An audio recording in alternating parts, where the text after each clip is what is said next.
এখন করছি উচ্ছে কুমড়ো ভাজা। এদিকে ভাত হয়ে গেছে, ভাতও উপর দিয়ে দিয়েছি। ভাত উপর দিতে গিয়ে দেখলাম ওই দেখে শাশুড়িও ভাত উপর করে দেখে গেছে। মানে উনি ভোর ভোর রান্না করা অভ্যেস, এখনও পর্যন্ত শাশুড়ি ভোরবেলা উঠেই রান্না করে নেয় নিজের ভাত দেখো।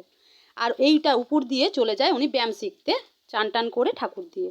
কিন্তু রান্না হয় বেলা 7টা 8টার মধ্যে রান্না হয়ে যায় ভাত, আর এদিকে উনি যায় 10:30 পৌনে 11টা। তার মধ্যেও ভাতের হাঁড়ি উপর করেই দিয়ে চলে যায়।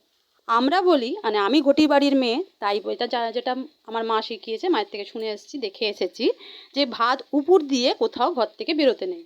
এতে সংসারও ওর ক্ষতি হয়, সংসারও উপুর হয়ে থাকে, আয় পয় বৃদ্ধি এইসব নিয়ে ক্ষতি হয়।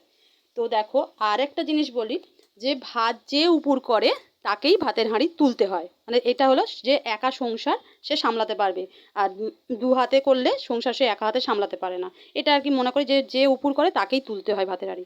তাই আমি ওটা সোজা করতে পারছি না। কিন্তু আর ভাতের হাঁড়ি উপর দিয়ে কোথাও বেরোতে নেই। আর সত্যি আমার শাশুড়ি কিন্তু মাসের পর মাস, দিনের পর দিন, মাসের পর মাস এইভাবেই ভাতের হাঁড়ি উপর দিয়েই চলে যায় ব্যায়াম শিখতে।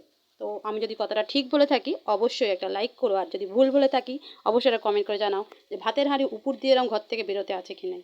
তাই কথাই বলে সংসার সুখে হয় রমণীর গুণে। তাই সংসারে এখনও এই সংসারে মানে রমণীরাই রান্নাঘর সামলায়। আর এই রান্নাঘরের কিন্তু অনেক কিছু নিয়ম আছে, সেটা পারলে সংসারে আয় পয় বৃদ্ধি হয়। তো এইভাবে কিন্তু শাশুড়ি ভাত উপর দিয়ে চলে যায় বাইরে, ঘরের বাইরে কিন্তু যেতে নেই ভাত উপর দিয়ে। আর আমাদের স্বামী যতই ইনকাম করুক না কেন, আমাদের সারাক্ষণই আমাদের সংসারে টানাটানি চলছে, নেই নেই ভাব সারাক্ষণ চলছে এই সবের কারণেই।